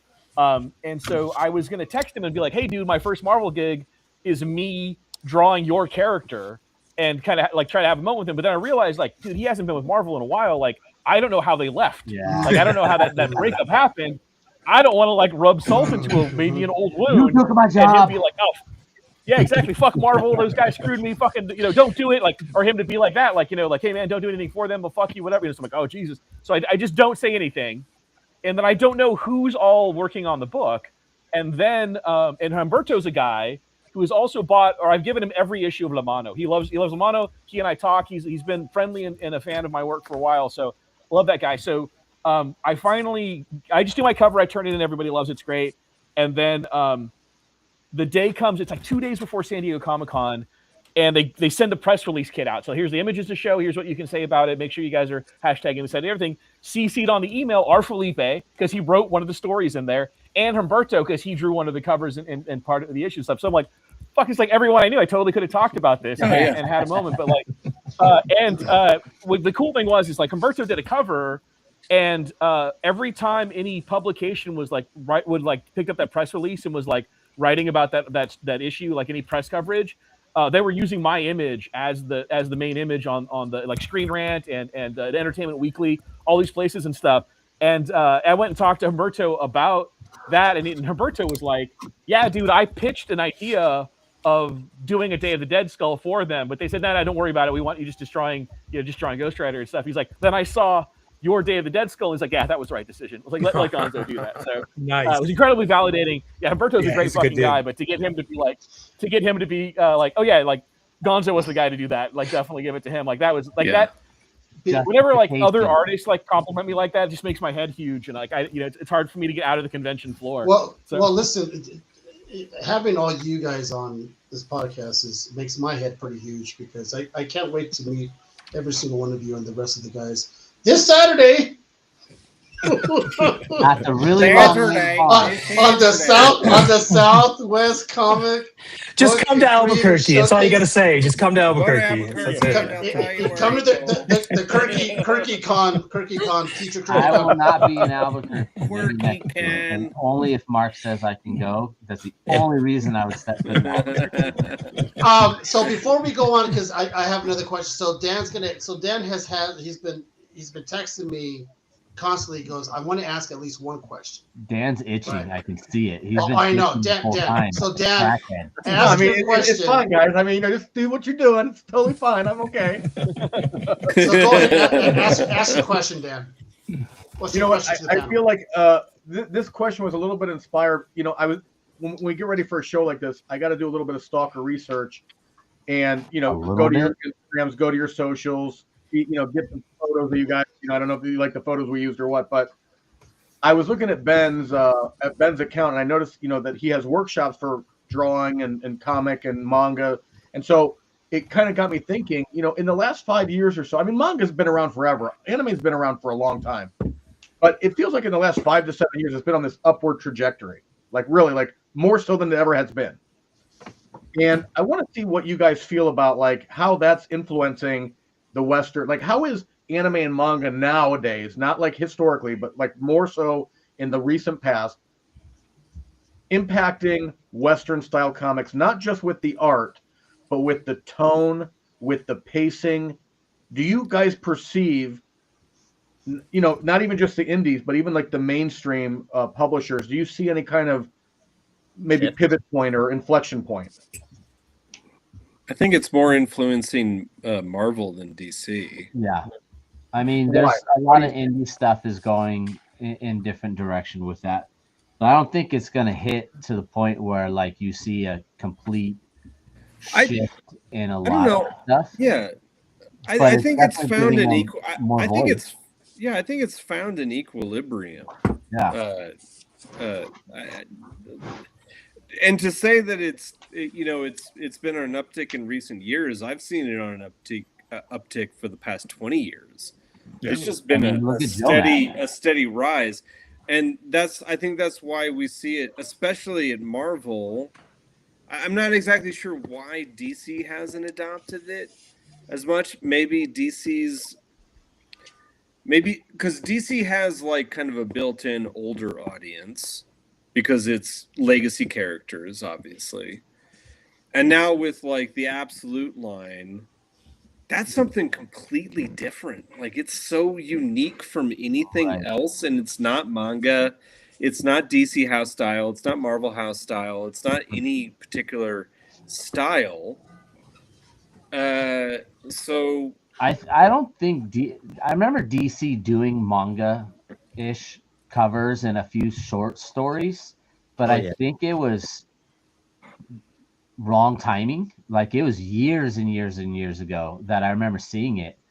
So I just don't think DC hit the right time, whereas Marvel's hitting it a little more now that it's. I have a feeling it. I feel I have this sense, this spidey sense, inside me that the bottom's going to drop out of it because with AI homogenizes art. Like that's what AI does, is it homogenizes it into this soup that all looks exact. Right. It looks exactly glossy across the board, and manga is what it picks from. It's like manga and big boobs. Like that's what it does. Glossy big boobs and manga. I'm out with half of it, so. And it's homogenizing it.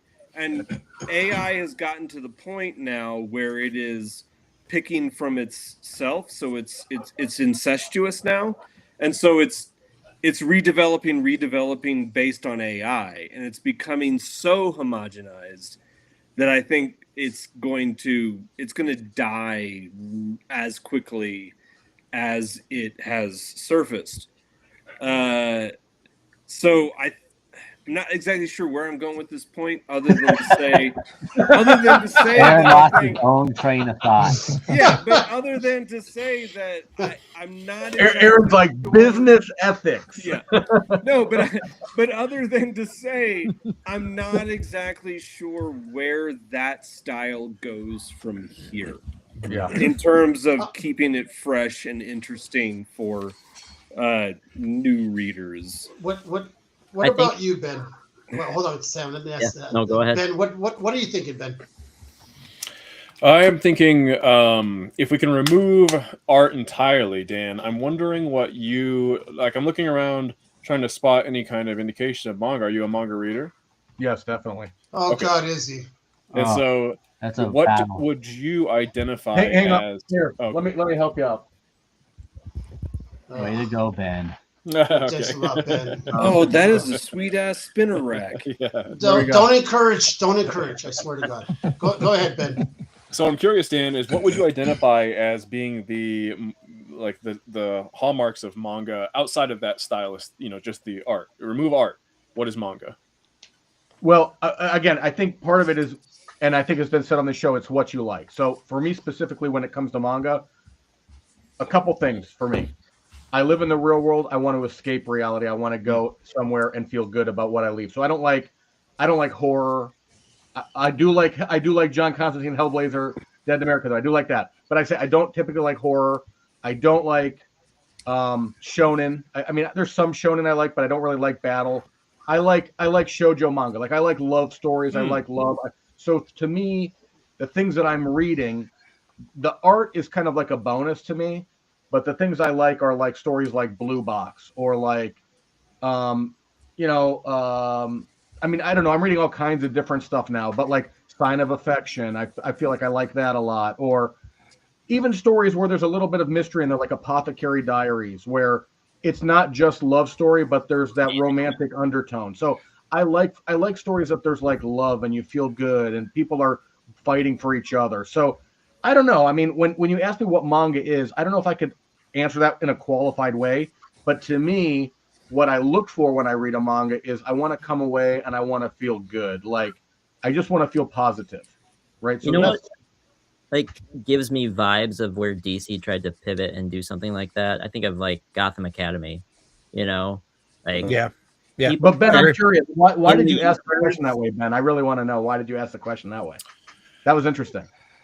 Well, so I'm not too familiar with shoujo. I've read a little bit, but I think that when it comes to the idea of like seeing influence outside of the artistic or just the art, that's what I was very curious about. If we could start identifying what it was that manga is doing differently in terms of its storytelling or in terms of its genres or something like that, and where we're seeing that approach. So like I could not identify that myself in American comic books that I've read at this point. I don't see any elements of manga being adapted into aside from the art. I don't think it's being adapted enough. Well, I think I think comics has a long history of emulating the style of success as opposed to the substance of success. As seen by the entirety of what's your viewpoint in terms of the difference between contemporary manga and contemporary American comics, story wise? So I'm not going to say that I know for sure in terms of contemporary, but like because I read from the past a lot. Like it's not just new stuff. It's going to be, so I'm looking at it in terms of as big of a picture as I can in terms of both what's your mountaintop goat manga? Say Free Run. Free Run. Well, I mean, I like Free Run. Free Run's good, but it's not going to be my top. I like it. You know, like I could start. I'm going to pick up thing. You know, I do like Shonen Jump battle manga. You know, I do like Devilman. I like going back into Devilman. Yeah. Astro Boy. You know, like it's going to be all this sort of stuff. Yeah. But like, you know, one of the elements that we see in terms of I think of manga is going to be a lot more character focused. Of course, you know, we're going to have less plot as a major focus, but they're going to be comfortable telling their story and like really telling that story. And I don't mean by like decompressed, because decompressed I think is abused. There's a great example of some X-Men comic from 10 years ago that's just page after page of like Wolverine drinking a beer. It's like that's not storytelling, you know. It's just wasting time. So I'm not talking about shit out of Wolverine drinking a beer. So not decompression, you know, but actually like giving the time that the story needs to tell the story across whatever panels or pages it may need. And so like I would like to see if it were me and I was going to say we were going to start seeing manga actually influencing American comic books, it would be actually starting to tell story rather than like if we can pick anything. We can pick drama or we can pick action, but especially in terms of action, like a single splash page of all the characters posing and saying like, and the action was awesome is not actual action or awesome. Yeah. It, you know, Chris Claremont style. Yeah. Yeah. So like, could we actually see these heroes get into some real battles? You know, could the action have push and pull where the dynamics, like two characters socking each other and then stopping, doesn't mean anything, you know, like what does it matter? So I'd like to see some, you know, I'm talking about ultimately battle shonen superhero being the most ability to cross over, but something like Free Run, you know, could we get something like does everybody know what Free Run is? Is that just me and Dan? No, I have no clue. I'm not familiar. Yeah. Oh God. I think there's another layer to it that is even more simplistic. I completely agree with everything that Ben said. And this is coming from my former retailer side for many years. And then working with, you know, obviously our publisher Image is format. I mean, that's an obvious one. But if you look at all DC doing, I mean, they were kind of the first that really did those smaller formatted books now. And, you know, I'm really good friends with Jonathan Glapian, who worked on as Greg Capullo's anchor on Court of Owls, and he was jokingly telling me that when those smaller books came out, he goes, his son had never read Court of Owls. He'd already gone. It's been done. It's been out for years and years and years. He's got every version and edition of it. But the second they put out that smaller, the smaller book of it, well, I don't know what DC's calling them right now, but he's like, he carries it with him and he's probably read through it 5 or 6 different times because it's like having a Kindle. It's just simple and easy. And now Image is doing the same thing. Robert Kirkman is always going to be the forefront of a lot of like trying new stuff. So there was a lot of Invincible stuff, and now a lot of other Image books are transitioning to that format. And again, I don't disagree with Ben at all. There's lots of storytelling methods that are very different, and how it's presented to the reader. It's long form as opposed to 22 pages. But I don't want to discount the ease of just throwing it into your bag, and reading it like that. I don't read current stuff, but I have in the past. Hakari no Go I loved that, and Kurisugi Corpse Delivery Service was one of my favorite of all times. I actually wrote a yaoi called Hot Cauliflower. That got halfway done, and the artist ended up getting another gig, and we never finished it. I was going to bring those like little collected editions up, and that's where I think that the industry isn't emulating manga and the techniques that they employ enough. Like manga sales are out of this world right now, and that long form storytelling, it's tough to take every single monthly book is written so that there's a shock or you're left on the hook to get into the next. What is a manga trade paperback, like what's the cost of that? Well, to push back real quick before we get to that, Aaron, the chapters of a manga are the same as an issue. They're almost 20 pages, typically. And so if a comic book is written to engage a reader on a serial basis, so is manga. Manga's collected into that collected format, but it still has to do its job of every single issue compelling you to read the next issue. And I'm sorry, now we can get back on the price. Yeah, they're like $12.99, I think. In and around that range. And how many issues of a standard American comic book is one of those? Like 5? Like this. This is $12. This is $12, and this is how many chapters in there? Yeah, I was going to say this is probably a dozen. And the thing I will say is that's probably black and white, right? Yeah. So why? And I hate to throw colorists like out of the industry, because I like Jordi Belair is my colorist, and she's the goat. She's the absolute fucking goat.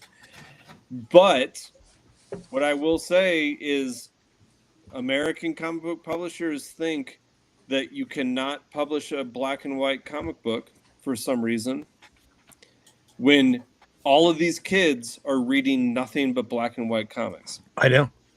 I mean, look at the failure that was The Walking Dead. I was going to say The Walking Dead. yeah. You know what I mean? Oh my God! You know how much money Robert lost on that? So my question is for all of you guys: if the DCs and the Marvels were to go, we're going to adapt the manga style of writing, would it be accepted by the regular Joe reader who has a pull box of these books? Will they go, this is great, or they'll be like, I can't get into this? I think the regular Joes also read manga. Some I of them. assume so. Dan does. But Dan's an anomaly. I think comic book fans, though, are also some of the most opinionated people on the planet. So there's going to be some flat out, no matter what creative team you put on it, no matter how good it is, there will be comic fans that just go, no. But at the end of the day, is our job not to bring in new readership? It is. Yes. It is. Yeah. Well, so in the late 90s, early 2000s, they did a Spawn manga, and it wasn't guys in America just doing Spawn in that style. It was our Japanese publisher had creators from Japan. They did a 2-volume Spawn manga that just went back into print because we had so many requests from retailers. Like two or 3 weeks ago, I think it hit the stores. or maybe a month ago, and it was huge. And people are already asking me, like, "You guys going to do more? Like, this is great. This is absolutely cool." The problem I see with some of the DC stuff is, and the artists here can confirm with, especially Aaron, who does a lot of really interesting panel work and detailed stuff, just shrinking books that were not designed for that, shrinking them down, does not do them justice always. Court of Owls translated really well because Greg's art style is clean, and Court of Owls was some very open panels, great color work by FCO and inking by Jonathan. I tried to read, like, I looked through the Watchmen one because I get the comps for all the DC stuff because McFarlane Toys does toys, and that's way too wordy. It's too much. So I would be very interested in seeing bigger companies, Marvel, DC, and even some of the Image self-creator stuff, that would be willing to do and accept that format and create in that format. Because I don't think you can just take American comics and shrink them. It's not going to work for every book. Well, there's a space to do like off-brand stories. Like some of the most popular anime are romance or manga, sports anime. Like, so you take these ancillary characters that can't hold their weight for a main series, and then you give them a romance book, and you bring back Young Love or Hellcat or Patsy Walker. Like, you do some really different stuff and have it fit an audience that just hasn't been reading Marvel or DC. Or I will say, like, one of my biggest influences, like, just in general, and because I'm not a big, I haven't read manga in a long time. But when I was, the manga that was the pinnacle for me was Battle Angel Alita. And that's the only manga that I have ever read cover to cover, front to back, every single thing what's his name?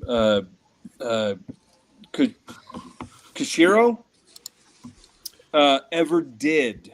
And the density of texture and like that's somebody that I always look to like in terms of like creating environments. Like that's like one of my biggest influence for creating environments. And that is so condensed down into this like tiny space, but it's all there. All the information is there, and it's so like dense and crisp. Like, I still think that you can do just as much.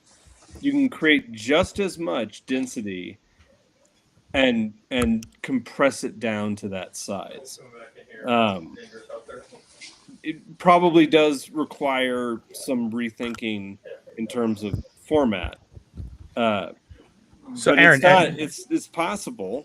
As a proof of concept, Aaron, can you pitch to Ignition for us? I will transition and we'll bring hot cauliflower, my Yowie, to Ignition Press.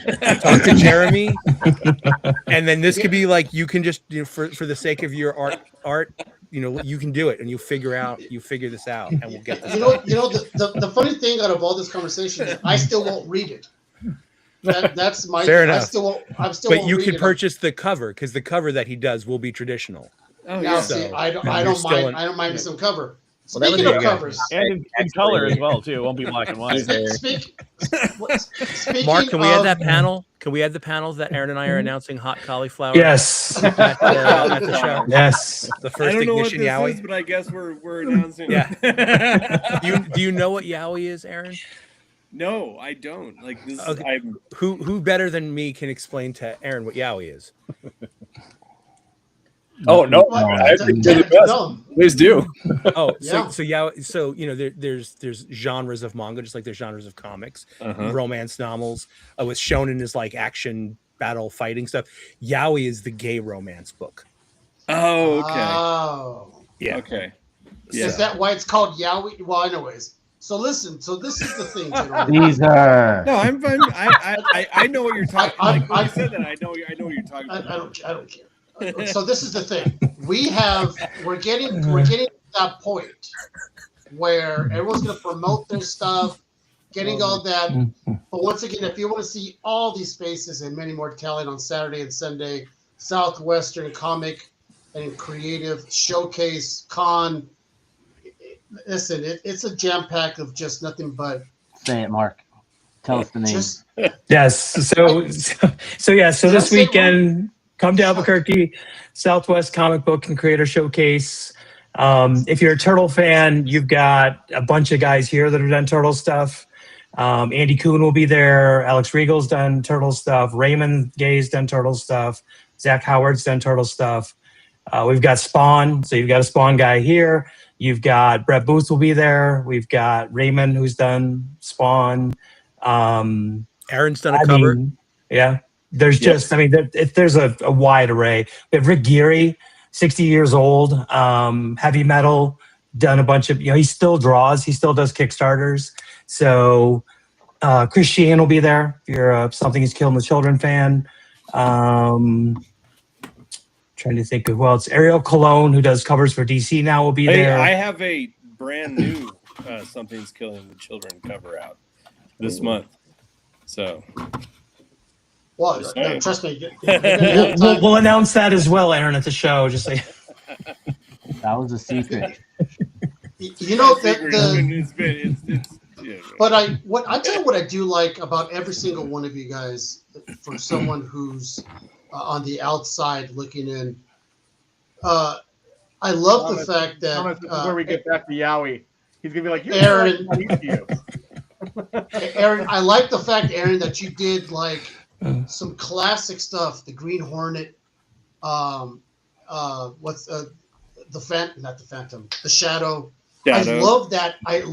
Sherlock Holmes. And then Sherlock Holmes. I love that stuff. Then I go to Ben, where Ben, you do some of my Ute, right? Sonic, Mega Man. I love that shit. And then we got you, Gonzo, who speaks to my soul with the calaveras. It's. I feel like I'm watching fucking Coco every single time. Did you know that your Dia de los Muertos covers that you did for the Turtles? Did you know that people were calling those cutie patootie covers? Did you ever hear that before? No, I've never heard that until just now. Yeah, they were calling them cutie patootie covers. Like I was on like 4 Whatnot sales. They're like, now we've got these Turtles cutie patootie covers. Yeah. I think Gonzo could have gone the rest of the show without hearing that. Dan. He had to know it. Now he'll know and never leave it.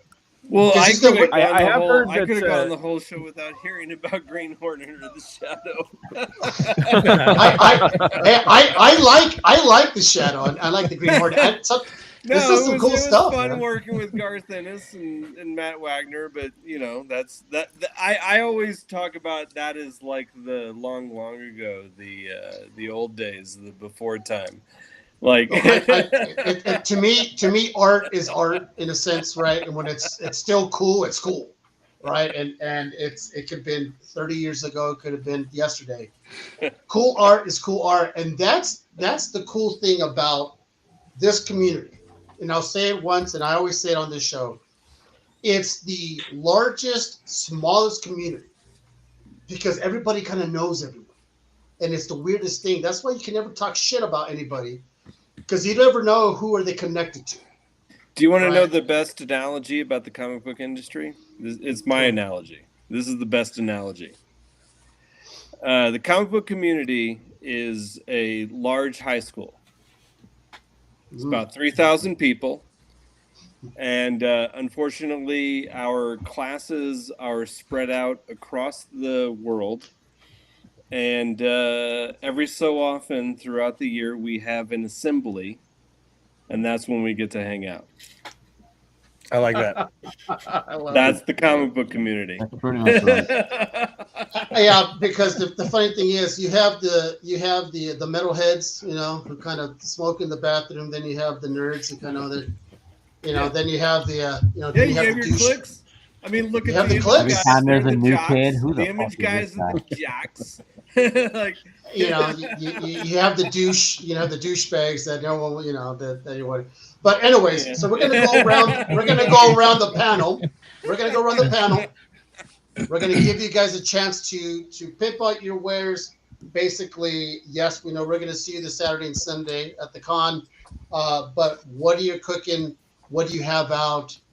Where can we see you? All your socials. So let's go ahead. We're gonna start with because let's see. You know what? I'm gonna go with this guy because he's such my buddy. And I always say I always go with the guy who always has the least to promote. So Dan, you're gonna go first. He's got so much stuff now, though, Caesar. That's what I get for saying cutie He's graduating. No, he does not have. He has nothing. Okay, go ahead, Dan. What's going on with you? So tomorrow, my wife and I will probably go out and grab a pizza. Okay, no. Okay. Guys, first of all, I want to just let you know what a true pleasure, honor it was to be with you guys tonight and chat with you and hear your perspective. I'm a huge fan, and I just hope you, like I said earlier, I wish you nothing but the best success, and I really hope I get to see you guys at cons in my area or the cons that I go to. I'd love to connect with you in person. When you don't find me on the comic menu, please find me on Instagram, Tree City Comics. I'm always posting about the books I'm reading, the shows I'm watching, the toys I'm buying. I love to connect with people out there and, get your opinion, see.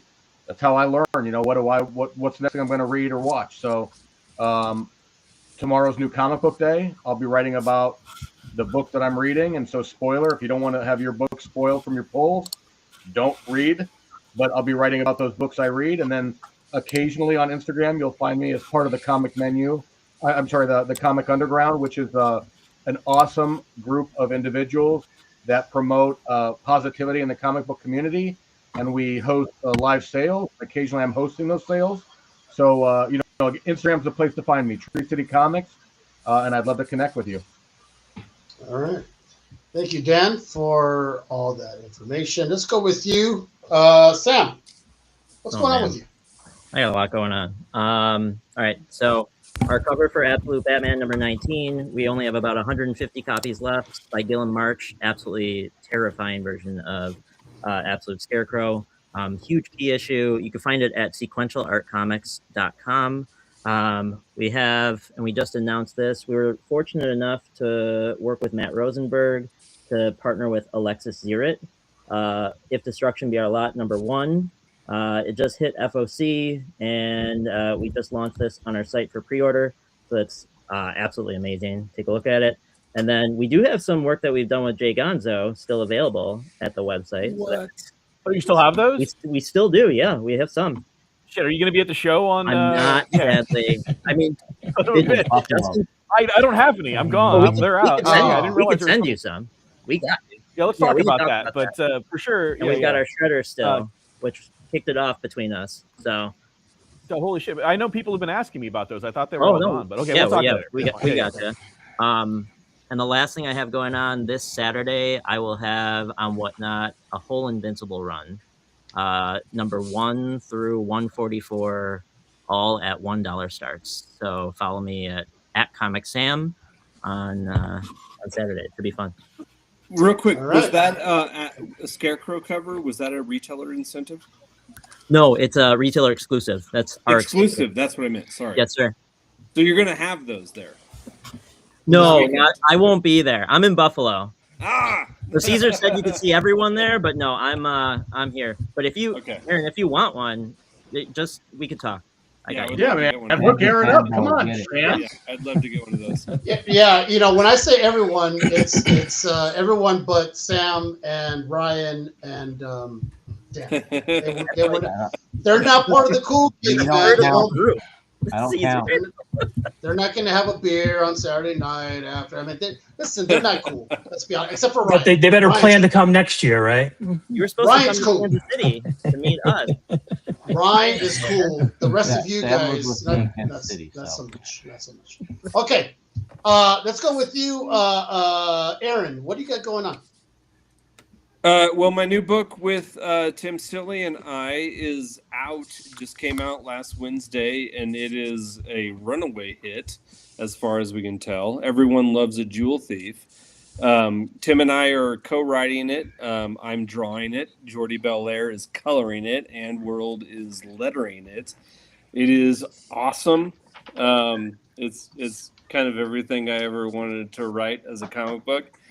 And so there's that. I've got, as we were saying, also last week, I did a variant for Something's Killing the Children.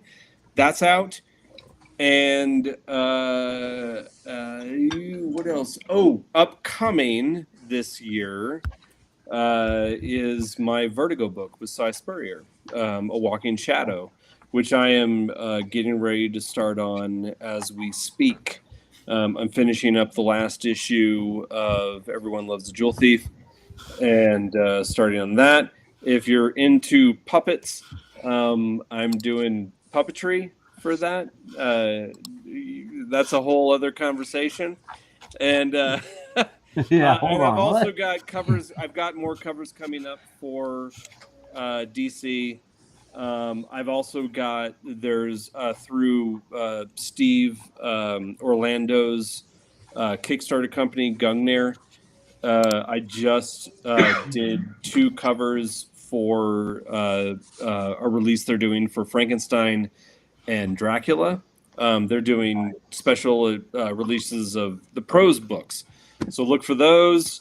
I'm trying to think what else. Brutal Dark. The Chris Condon and Jacob Phillips book. I did a variant for them as well, which just got solicited. So look out for that. And if there's anything else out there, I can't think of it off the top of my head. Send Aaron an email. He'll give you the list of everything he's got. I'll give it all to you. And that's a lot of otherwise, follow me on Instagram. That's where I'm most active. Aaron Campbell Arts. All right, very cool. Ryan, what do you got going? I was trying to think if I'm doing any con soon, but I'm not. That I can think of. I should have a new Ninja Turtles cover coming out soon. I'm actually doing like 4 different ones. There's a couple retailer exclusives coming out. I also, as most people know, I love doing the artist exclusives that you have to get them through me. Just like we did that Something's Killing the Children. I'm trying to think of all the covers I've been popping out with lately. Some of them I can't talk about. I am doing my first Marvel exclusive, so that's going to be fun. I got Thomas here. I thought it was very cool, seeing as it's a Spawn guy. I got my McFarlane little Ninja Turtle thing, but we thought it was fun because the cover that existed that never existed ended up on the back on it. So I've been getting sent like all sorts of these figures for this weird story, but I got this one signed by Eastman, so I thought it was rad. I think I've been doing like cover after cover. I'm doing some stuff with Tyler Kirkham for his Masked Vigilante. I'm doing the House of Slaughter, so not Sick Tick, but the spinoff. Yeah, all sorts of stuff just popping up throughout the rest of this year. I don't know how you guys get enough time to shower. I mean, you guys work so much. I don't. Well, yeah. I mean, Dan's different. That fool never showers. But the rest of you guys, give it a shot. Thomas, what do you got going on? I want to just point out that Aaron's got a Spawn cover coming out for Spawn with Matthew Rosenberg, who's jumping on and taking over Spawn and King Spawn starting in May. So we've been sitting on that cover for a while. We talked about that actually at the last show that Mark had us at. And we got it done. And I know Aaron was like, when are we gonna use my cover? And I told him, I was like, well, we've got some big changes happening. So I think we're going to sit on you until like we kind of get a big uptick. If anybody hasn't heard the news of the Spawn universe. So Matthew Rosenberg is taking over both Spawn and King Spawn. Yeah. I did a real good. I did like his cape is real fucking good. It's really good. So I've got a couple covers I've been waiting to use, and Aaron's is going to be one of them.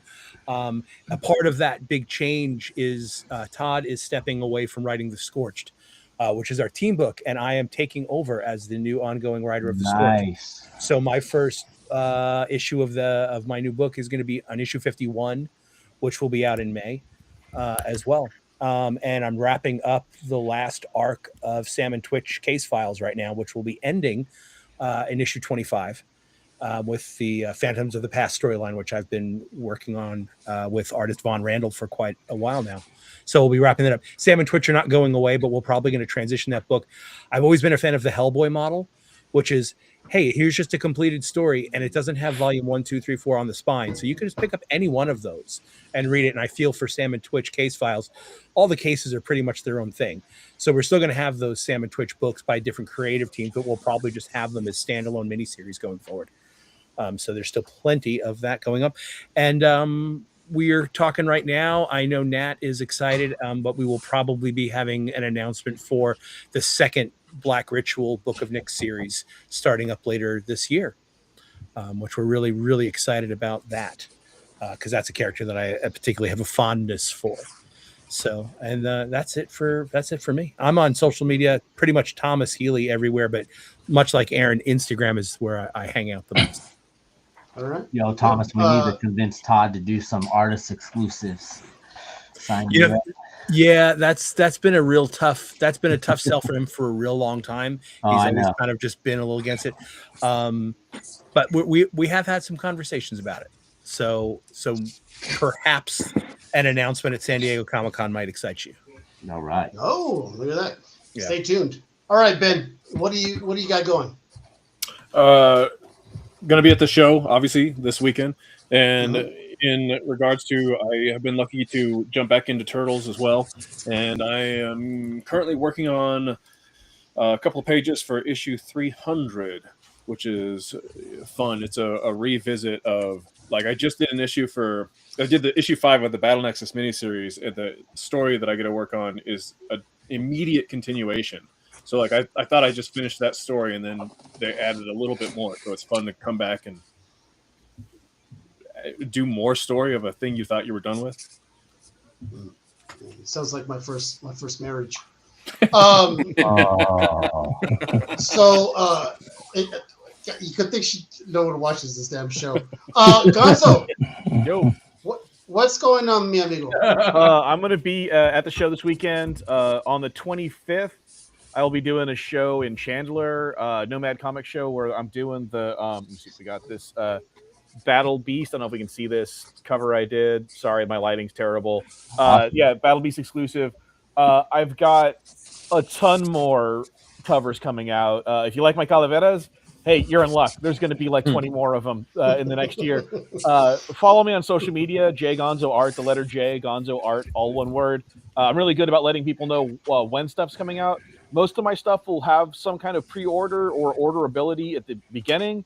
I urge everybody to get in early and to try to get your issues. My stuff, like at this exact moment in my life, my stuff doesn't last past the first day. Like they're gone and they're on the secondary market and they're a ton of fucking money. You can the lowest price you're going to get is going to be those pre-orders in those first days. So jump in on anything you see of mine, and I'm really good about letting people know when and where they can buy this stuff. J Gonzo Art on Instagram is the best way to do that. I've got a bunch of IDW stuff coming out across a lot of the titles that they're doing. So if there's stuff over at IDW you like and you want to see me do a cover, chances are I'm doing one. Got a few more Marvel things happening over the next couple of weeks. I just had a Spider-Man cover come out this past or 2 weeks ago at this point. God, what else? It's just tons of stuff. Follow me. Like honestly, like I just got overwhelmed looking at my calendar earlier today. So that's where I'm at. That's the kind of workload I got going on. So, and I'm still working on the Mono del Destino issue 1 of volume 2. It's still being chipped away at. I still have time to do that. I really want to have by the summer. I want to have that issue in my hand. It's an 80-page first issue, so making it happen. Are you doing that manga style? You're not doing the manga I style? am totally. Speak of that manga thing, the only point I wanted to make about that is like the substance of what manga does. I think the knock-on effect is that it's allowing comics to have genres within it instead of comics seeming like its own genre. I think that audience expectation of that has really been profound effect in expectation. Audience expectation now is that they'll accept different kinds of comics and don't expect that because it has the word comic in it, it's going to be a superhero thing. But I think more to that, I think what manga does better than American comics, like from the bigger companies, is that manga are about something. Like even not just what's happening in them. Like Berserk is about trauma, and everything that it does services that, so it elicits an emotional resonance with its audience on that level. It doesn't forget that that's the job of storytelling, is to elicit an emotional response, as opposed to just telling you a series of events that happen and look how they all fit together. But I do think that even DC, to that point, maybe not stylistically, is making these all in and these absolute books. It's making them about something, and I think that's what a lot of American comics have lost their way of. And I think that that's starting to seep into a lot more indie comics as well, is that they're realizing that they need to be about some kind of idea, preferably an emotion, and that is the effect of that. But I think that ultimately the biggest effect is that audience expectation of comics aren't a genre, they're a medium. There are genres within that medium, and I think that these audiences are savvy to that now, thanks to manga. Sorry, that was my backing up to 40 minutes ago. No. It's kind of tough to squeeze as much in 2 hours, right? That's why I told you guys this show could easily go 4 hours. Absolutely. If you're going on a nice topic, it's the way to go. All right, Mark, I saved you for last. The reason why everyone's here, not only to see my fantastic, handsome face, but to talk about this con that's going on. I do other stuff besides the con too, so I could have other stuff that I could announce too, So knock yourself out. I know that the assumption was there, but you may see a couple announcements this weekend of books that I've got coming out. So hopefully, fingers crossed, everything goes well. But the show is the big thing, obviously. Bringing all these creatives together, and just for me, it's just more about hanging out with people I like, introducing other creators to creators they may not know, things like that. I'm also writing with a group of people that have got a pitch for Adult Swim, which I didn't even realize was still viable. But so working on that, and hopefully, like I said, be able to announce a couple of things this weekend. But obviously, the show's the big thing. So hopefully, people come down. I think when people come down, I think that they may realize some of the stuff like tonight that we learned, like Aaron's done a Spawn cover, Ben's done a ton of Turtle stuff. There's books that Andy and Ben both worked on that I didn't even realize that they've both done like art in and stuff, or Ben's done a cover for a Turtle book that Andy did. So I think if you come down to the show, there's a ton of stuff that you can take away from it. You can learn a lot about a lot of these creators. They're all amazing people. They're all the nicest people. We wouldn't bring them out if they weren't these, super nice dudes that are, willing to talk to people and do stuff. So hopefully, if you're in the area, if you're in the Southwest, come down this weekend, take advantage of it, take advantage of the time that these guys are offering you to, talk to you and show you their work and stuff. Yeah. Listen, this was pretty exciting. I can admit I was looking forward to not as much as Dan. Dan like pops a chub when he thinks about comic artists and writers. Don't hate. I mean that guy like Brian said, he can't stand up. He's that guy who has that pillow and it's on his lap when he watches on TV for all you old heads. My chub is for the internet. Okay, that's nice. So that's the line. That's what we decided it was too much. All right, okay. I realize we're in a right now. Well, listen, it's fun. It's a free show. What I mean by free is that you guys all just speak what you're thinking and speak your mind and have your opinions. And next week I have a special announcement about the podcast, this particular podcast. So stay tuned for that. And I got to tell you guys, next week we have a show that I fought tooth and nail not to have. But we're going to have it. It's going to be the all anime show. Son of a bitch. It's going to be nothing but anime talk and manga. Wait, who did you fight against not to do this? Everyone. That little dude right there. Dan, Sam, my other guy, Ish, everybody. I'm going to get on just so I can watch you scream. Listen, I gloss over. That's the way it is. I gloss over. You got to get into some Crying Freeman. You got to get into some Guyver. Listen, the last thing I ever watched was Voltron Battle of the Planets. I do like Blue-Eyed Samurai. I'm not gonna lie. Yeah. So what are we talking about? If you want to go down a real dark rabbit hole, get into some Ninja Scroll. Mm-hmm. Like, no, it's great. Listen, I'm perfectly fine. But anyways, catch me. I catch the show every Tuesday. Like I said, there's gonna be a big announcement next show next Tuesday. Catch me on Instagram. I still do my voiceovers. So if you guys ever need a voiceover for any of the reels, let me know because I could do voices. Just to let you guys know. So I still do some of those. I still do my reels for my slab. I've been doing slab and figure pairings with some really cool effects.